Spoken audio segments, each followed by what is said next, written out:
Welcome students, welcome to KP Reddy English YouTube channel. ఈ లెసన్లో మనం ఇంపరేటివ్ సెంటెన్సెస్ గురించి నేర్చుకుందాం. ఇంపరేటివ్ సెంటెన్సెస్ కూడా subject, verb, object parts of sentence టాపిక్కి సంబంధించిందే. దీంట్లో ఇంతకుముందు వీడియోలో మనం సబ్జెక్ట్, వర్బ్, ఆబ్జెక్ట్ ప్రతి సెంటెన్స్లో ఉంటుందా లేదా అని చూసేటప్పుడు ఆబ్జెక్ట్ ఈజ్ నాట్ కంపల్సరీ అని నేర్చుకున్నాం కదా. అట్లాంటిదే ఇంపరేటివ్ సెంటెన్స్ కూడా ఒకటి. కాకపోతే ఆబ్జెక్ట్ కాదు, ఇక్కడ సబ్జెక్ట్ విల్ బి మిస్సింగ్. ఇందుకు ఈ టాపిక్ ఇంపార్టెంట్ అంటే డెఫినెట్లీ ఇంపార్టెంట్ గైస్. క్వశ్చన్ ట్యాగ్స్లో if conditionals, active voice, passive voice, direct speech, reported స్పీచ్లో దీనిపైన బేస్డ్ క్వశ్చన్స్ అడిగిండు. ఇంతకు వీటికి టెట్, డిఎస్సిలో వెయిటేజ్ ఉందా అంటే డెఫినెట్గా ఉంటుంది. AP TET, DSC and Telangana TET DSC రెండిట్లో, లేకుంటే డిస్కస్ చేయకపోతుంటాం కదా. ఇంతకు ఇంపరేటివ్ సెంటెన్సెస్ అంటే ఏందో చేయబోయే ముందు ఇంతకుముందు వీడియోలో కొన్ని ఎర్రర్స్ ఉన్నాయి గైస్, వాటిని కరెక్ట్ చేసుకుందాం.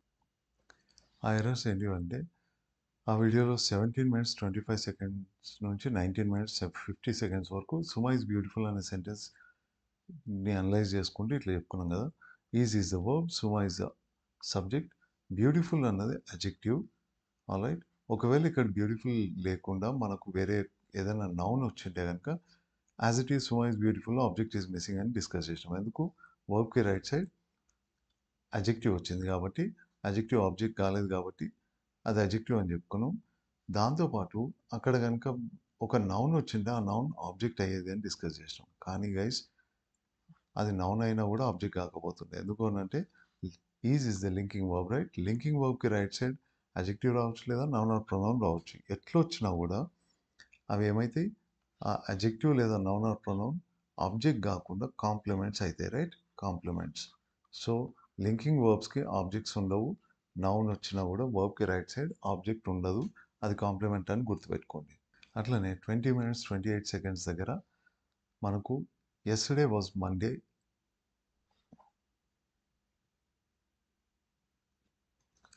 అనే సెంటెన్స్ తీసుకొని దాన్ని అనలైజ్ చేసుకుంటూ కూడా వాజ్ అన్నది వర్బ్, ఎస్టర్డే అన్నది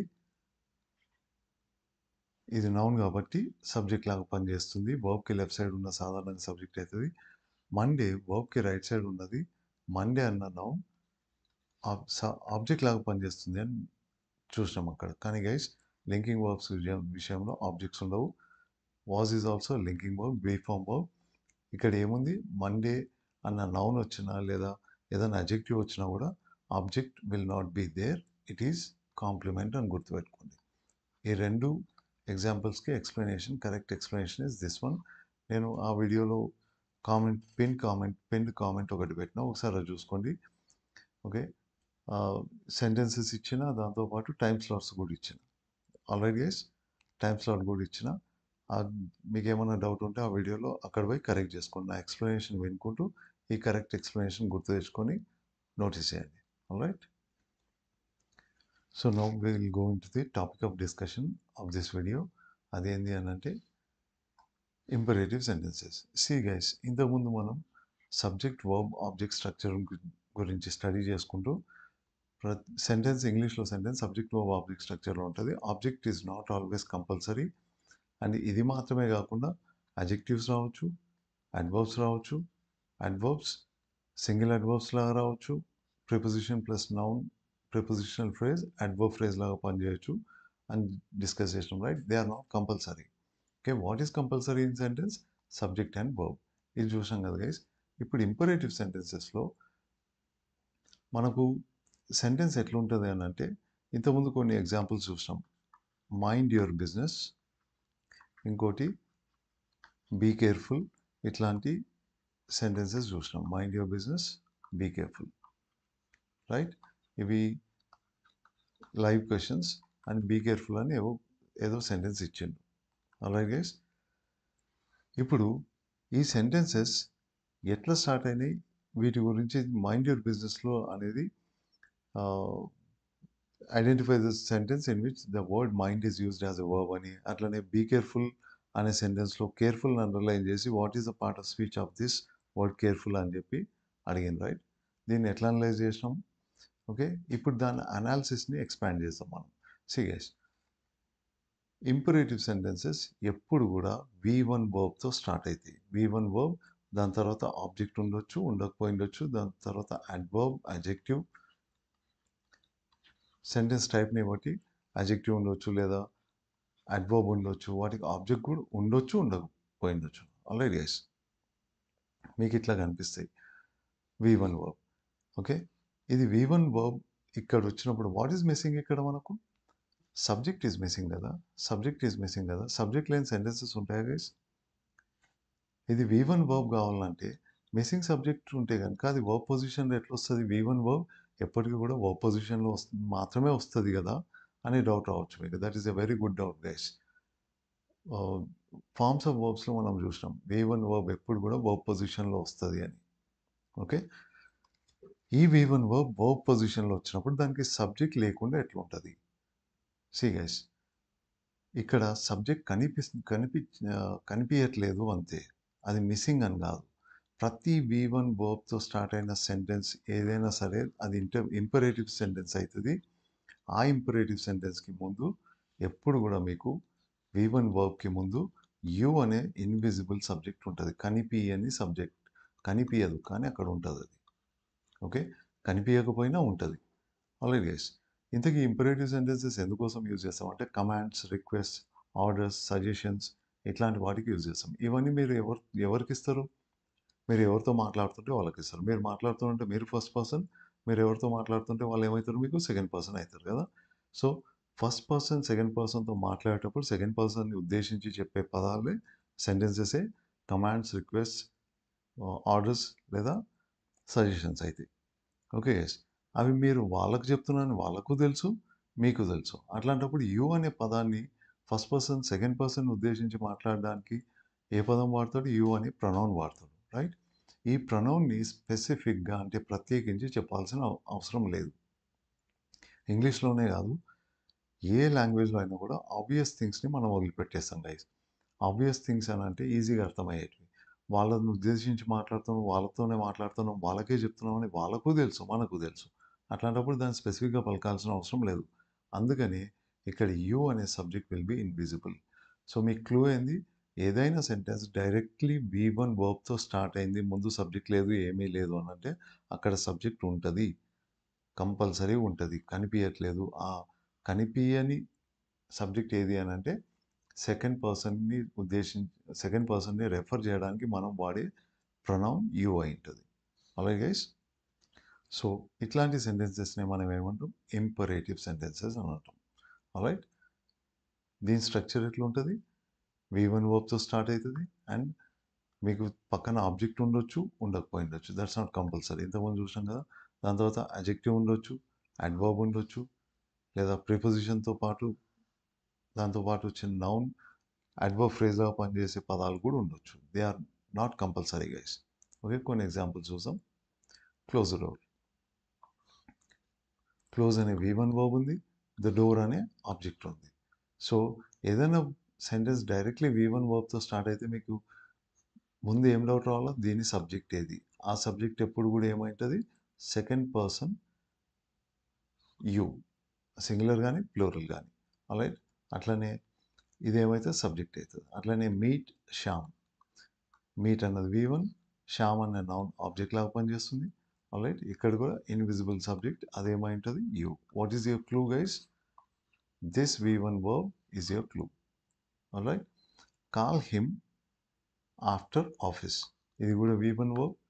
హిమ్ అనేది ప్రొనౌన్ ఆబ్జెక్ట్ లాగా పనిచేస్తుంది. After office and preposition plus noun ఇది అడ్వర్బ్ ఫ్రేజ్ లాగా పనిచేస్తుంది.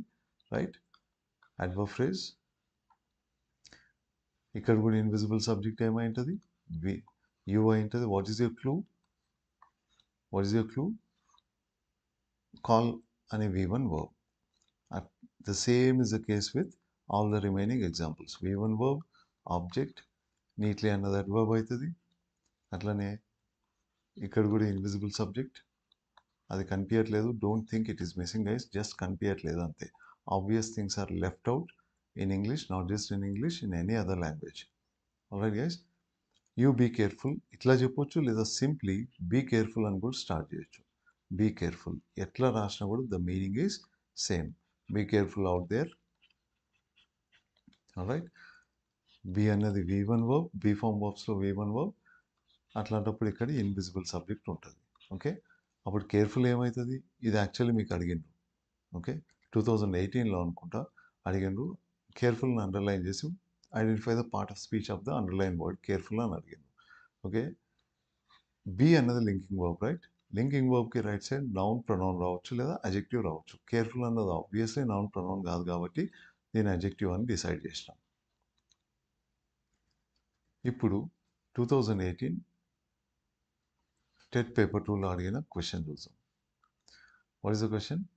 Choose the sentence in which the word mind is used as a verb. Mind is used as a verb. ఇది డైరెక్ట్గా identify చేయొచ్చు guys. Mind అనే V1 verb ఉంది కదా, right? V1 verb ఉంది. యువర్ బిజినెస్ అన్నది దాని ఆబ్జెక్ట్. ఓకే, ఇట్లాంటి సెంటెన్సెస్ ఎక్కడ యూజ్ చేస్తారు? నా సావు నేను చేస్తాను నీకెందుకు, నీ పని నువ్వు చూసుకోపా అని చెప్పడానికి వాడతారు, రైట్? ఏదో మూవీలు ఉంది కదా, పెళ్లి చూపులు సంథింగ్, రైట్? మైండ్ అనే V1 వర్బ్ వచ్చింది అంటే దాని అర్థం ఏంది?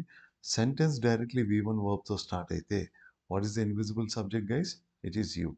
సో మనకి ఇక్కడ సబ్జెక్ట్ ఉంది, యూ అనే సబ్జెక్ట్ ఉంది, దాని తర్వాత వర్బ్ ఉంది, అదేంది? Mind. Okay, that is V1 verb. Straight forward answer. That is your correct option. Why not option 2 అని అంటే ఇక్కడ మైండ్ అనే పదం ఉంది కానీ దాని ముందు ఏముంది? ప్రిపోజిషన్. ప్రిపోజిషన్కి రూల్ ఏంది గైస్? ప్రిపోజిషన్కి రైట్ సైడ్ నౌన్ లేదా ప్రొనౌన్ కంపల్సరీగా రావాలి. ఇది ప్రొనౌన్ అయితే కాదు, ఇది ఇక్కడ నౌన్ లాగా పనిచేస్తుంది, రైట్? అందుకని దీన్ని ఎలిమినేట్ చేయొచ్చు. అట్లనే ఆప్షన్ 3లో ఇక్కడ మైండ్ అనే పదం ఉంది కానీ దాని ముందు ఏముంది? అజెక్టివ్ ఉంది. అజెక్టివ్కి స్పెషాలిటీ ఏంది? It is placed before noun కదా, నౌన్కి అటాచ్ అయి ఉంటుంది. ఆల్రైట్, నౌన్కి ముందు రాగలిగిన పదాలు ఏంటివి? ఇట్లా ప్రిపోజిషన్ లేదా అజెక్టివ్ లేదా ఆర్టికల్ లేదా ఒక వర్బ్ కూడా రావచ్చు ఒకవేళ ఈ నౌన్ కనుక ఆబ్జెక్ట్ పొజిషన్లో ఉంటే. సో ఇక్కడ ఇది నౌన్ లాగా పనిచేస్తుంది. So we have eliminated that. ఇక్కడ చూడండి ఆప్షన్ 4లో మైండ్ అనే పదం ఉంది, అది ఏదో డిసైడ్ చేయాలని దాని ముందు తర్వాత ఏమున్నాయో చూసాం. దాని ముందు సౌండ్, దాని ముందు ఏ ఉంది. ఏ అన్నది ఆర్టికల్. ఆర్టికల్ స్పెషాలిటీ ఏంది? ఆర్టికల్తో పాటు కంపల్సరీగా నౌన్ రావాలి, రైట్? ఆ నౌన్ ఇది. ఆర్టికల్కి నౌన్కి మధ్యలో వచ్చినవి ఏమైతే? అజెక్టివ్స్ అయితే. సో ఇక్కడ మైండ్ అన్నది వర్బ్ లాగా పనిచేయట్లేదు, నౌన్ లాగా పనిచేస్తుంది కాబట్టి we have eliminated option 4. Now ఈ ఇంపరేటివ్ సెంటెన్సెస్ ఒరిజినల్గా మనకి ఇట్లా కనిపిస్తాయి. ఓకే, ఇన్విజిబుల్ సబ్జెక్ట్ యూ, దాని తర్వాత V1 వర్బ్ ఉంటుంది అంటే సెంటెన్స్ డైరెక్ట్లీ V1 వర్బ్తో స్టార్ట్ అవుతుంది. దాని తర్వాత ఆబ్జెక్ట్ ఉండొచ్చు, ఉండకపోయిండొచ్చు, అడ్జెక్టివ్ ఉండొచ్చు, అడ్వర్బ్ ఉండొచ్చు, అడ్వర్బ్ ఫ్రేజ్ రూపంలో అంటే ప్రిపోజిషన్ ప్లస్ నౌన్ రూపంలో కూడా వచ్చిండొచ్చు, ఆర్ లేదా సింప్లీ V1 వర్బే ఉండొచ్చు. Example SIT. సిట్ అన్నది V1 వర్బ్, అంతే, సెంటెన్స్ అక్కడికి ఎండ్ అయిపోయింది. ఇది కూడా సెంటెన్సే. So what is your clue guys? V1 verb. V1 verb వచ్చిన దాని ముందు ఏముండాలా? That is an imperative sentence. దాని ముందు ఇన్విజిబుల్ సబ్జెక్ట్ అయిన యూ ఉంటుంది. అదే సెకండ్ సెంటెన్స్లో కూడా same rule, invisible subject you ఉంటుంది, కాకపోతే ఇక్కడ ఒక ప్రాపర్లీ అనే అడ్వర్బ్ వచ్చింది. నా గెటప్. గెటప్ అన్నది ఫ్రేజల్ వర్బ్ గైస్. ఫ్రేజల్ వర్బ్తో పాటు మీకు అడ్వర్బ్ వస్తుంది పక్కన. ఓకే, ఆ రెండింటినీ కలిపి సింగిల్ వర్బ్ లాగా ట్రీట్ చేయాలా, అది V1 వర్బ్. గెట్కి అప్కి సపరేట్ మీనింగ్స్ తీసుకుని గెటప్ మీనింగ్ని ఐడెంటిఫై చేయడానికి ట్రై చేద్దండి, దెబ్బతింటారు. ఎగ్జాంపుల్ పుట్అవుట్ అనే ఒక ఫ్రేజల్ వర్బ్ ఉంటుంది. మనం ఈ పుట్అవుట్ అనే వర్బ్ని డైరెక్ట్లీ దాని మీనింగ్ నేర్చుకోవాలి మీరు. అట్లా కాకుండా పుట్ అంటే పెట్టడం, అవుట్ అంటే బయట తీసుకుపోయి పెట్టడం అని అట్లా కనుక డెడ్యూస్ చేసినంటే పప్పులో కాలేసినట్లుగా పుట్అవుట్ అని అంటే ఆర్పేయడం అని. ఆర్పేయడం ఏమిటిని ఆర్పేయడం? ఫైర్ని కానీ లైట్స్ని కానీ ఇట్లా ఫైర్ లాగా కనిపించే దేన్నైనా కూడా ఆర్పేయమని చెప్పడానికి పుట్అవుట్ అని అంటారు. పుట్అవుట్ ద లైట్స్ అని అంటే లైట్ని తీసుకుపోయి బయట పెట్టమని కాదు, ఆర్పేయమని. Okay, put out the candle, put out the lamp, put out the lights ఇట్లానే అంటుంటారు. Okay guys, phrasal verbs. అట్లనే get up at 5 AM. At 5 AM అని అన్నది ప్రిపోజిషన్ ప్లస్ నౌన్ ఫామ్లో ఉన్న adverb phrase. Okay, don't talk. Okay, talk అన్నది V1. టాక్ అన్నది V1 కదా, మళ్ళీ డోంట్ ఎక్కడి నుంచి వచ్చింది అని అంటే మనం వర్బ్స్ నేర్చుకునేటప్పుడు, వర్బ్ టైప్స్ నేర్చుకునేటప్పుడు V1ని మనం ఇట్లా కూడా రాయొచ్చని తీసుకున్నాం కదా. డూ V1 లేదా డిడ్ V1 లేదా does V1. Okay. Do V one, did V one లేదా డస్ వి1 లాగా కూడా రాయొచ్చు అని నేర్చుకున్నాం, రైట్? సందర్భాన్ని బట్టి. సో సారీ, వి2ని డిడ్ వి1 లాగా రాస్తాం, సింగులర్ని డస్ వి1 లాగా రాస్తాం, రైట్? వి1 ఏమని రాస్తాం? డూ వి1. వీటి మధ్యలో నాట్ కూడా రావచ్చు, రైట్? అంటే ఇది వీటి కాంట్రాక్షన్స్ డోంట్, డిడింట్, డజంట్ లాగా కూడా రాయొచ్చు, వి1, వి2 అండ్ సింగులర్ని. అట్లనే డూ ప్లస్ వి1 ఏమవుతుంది? అది వి1 అవుతుంది. ఇక్కడ కూడా వి1 ఫామ్లోనే ఉంది డోంట్ టాక్లో. సో దీని ముందు కూడా ఇది కూడా వి1తో స్టార్ట్ అయింది కాబట్టి ఇన్విజిబుల్ సబ్జెక్ట్ అయిన యూ ఉంటుంది అని గుర్తుపెట్టుకోండి. అట్లా డోంట్ టాక్ లౌడ్లీలో వి1 వర్బ్, ఇన్విజిబుల్ సబ్జెక్ట్ అయిన యూ, దీని తర్వాత ఏముంది? లౌడ్లీ అనే అడ్వర్బ్ ఉంది. Okay guys. Next be good. Be అన్నది కూడా బీ ఫామ్ యొక్క వి1 వర్బ్, గుడ్ అన్నది అజెక్టివ్ అవుతుంది. Okay, be form verbs and linking verbs కదా, ఇక్కడ కూడా ఇన్విజిబుల్ సబ్జెక్ట్ యూ ఉంటుందని గుర్తుపెట్టుకోండి. It is just invisible, it is not missing. What is your clue? ఈ వి1 వర్బ్ మీ క్లూ అవుతుంది. సో 2018 టెట్ పేపర్ 2లో అడిగిండ్రు ఈ question, be careful and do your homework correctly. ఈ సెంటెన్స్లో దీన్ని ఏం చేయాలంట? The part of speech of the word careful ఏంది? కేర్ఫుల్ అన్న వర్డ్ యొక్క పార్ట్ ఆఫ్ స్పీచ్ ఏంది? ఇంతకుముందే చూసినాం కదా, బీ అనే వర్బ్ ఇచ్చిండ్రు, రైట్? కేర్ఫుల్ ఉంది అక్కడ, and there is something else. So దీన్ని ఎట్లా అనలైజ్ చేస్తారు? బీ అన్నది బీ ఫామ్ వర్బ్స్ యొక్క వి1 రూపం, right? So V one, this is your clue. V one verb వచ్చిందంటే ఇన్విజిబుల్ సబ్జెక్ట్ ఉంటుంది. What is the subject? You. Alright. So subject ఉంది, verb ఉంది, దాని తర్వాత ఏదో పదం ఉంది. ఈ పదం ఏమవుతుంది అన్నది మీ క్వశ్చన్, రైట్? ఈ పదం. Alright guys. ఇప్పుడు ఈ వర్బ్ని చూడండి, what type of verb is it? It is a linking verb కదా. లింకింగ్ వర్బ్కి రైట్ సైడ్ ఏమేమి రావచ్చు మీకు? నౌన్ ప్రొనౌన్ లేదా అజెక్టివ్. కేర్ఫుల్ అన్నది అజెక్టివ్ అయితే, సారీ, నౌన్ ప్రొనౌన్ అయితే కాదు, అంటే ఆటోమేటిక్గా ఏమవుతుంది? ఇది అజెక్టివ్ అవుతుంది, right? Adjective. And remember guys, linking వర్బ్స్కి రైట్ సైడ్ నౌన్ ప్రొనౌన్ వచ్చినా అజెక్టివ్ వచ్చినా కూడా ఆబ్జెక్ట్ ఉండదు. ఆ నౌన్ లేదా ప్రొనౌన్ లేదా అజెక్టివ్ కాంప్లిమెంట్స్ అవుతాయని గుర్తుపెట్టుకోండి. So what is the correct option here? It is an adjective. So that's it guys. This is all about imperative sentences. Types of sentences లో మళ్ళీ imperative sentences గురించి ఒక చిన్న ఎక్స్ప్లెనేషన్ ఉంటుంది. ఈ ఇంపరేటివ్ సెంటెన్సెస్ని బేస్ చేసుకొని పంక్చుయేషన్స్ మీద కూడా క్వశ్చన్స్ అడిగిందో అది టైప్స్ ఆఫ్ సెంటెన్సెస్లో చూసాం మనం. So this is about this. దీని తర్వాత మనం ఈ పార్ట్స్ ఆఫ్ సెంటెన్సెస్ లెసన్లో subject verb object imperative sentences, దాని తర్వాత వర్బ్స్ విత్ డబుల్ ఆబ్జెక్ట్స్ అని ఉంటాయి. అక్కడ ఒక్క ఆబ్జెక్ట్ కాకుండా టూ ఆబ్జెక్ట్స్ ఉంటాయి. ఆ లెసన్ చేసి విల్ ఎండ్ దిస్, ఆ టాపిక్ చేసిన తర్వాత will end this lesson. Hope you all understood this. Don't forget guys, try to share this channel as much as possible. That gives me a lot of boost. ఇంకా videos ఇంకా చాలా videos చేయాలని help చేస్తుంది నాకు.